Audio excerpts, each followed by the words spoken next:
Hey everyone, welcome back to the channel. In today's video, I'm going to show you how to turn on read receipts in Gmail. It will be really simple and easy. First of all, open your Gmail, then open new tab and then search streak.com. Press on get started at the top right. You will find a screen pop up. Click on add to Chrome, which will add the extension to your Chrome. Then press on add extension at the top. Open your Gmail and then press on this compose at the top left. After you've pressed on compose, just simply write your email address, the person mail, the subject and what you want to include in your email. Then at the bottom you will find these dots. Just simply click on it.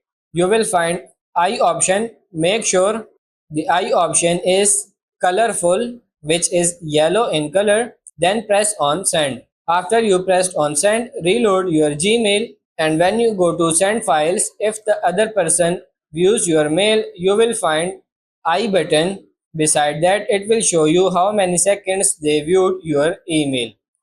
So that's pretty much it for this video. That's how to turn on email read receipts in Gmail. I hope this video was helpful. If it is, like it and subscribe to the channel. Thank you.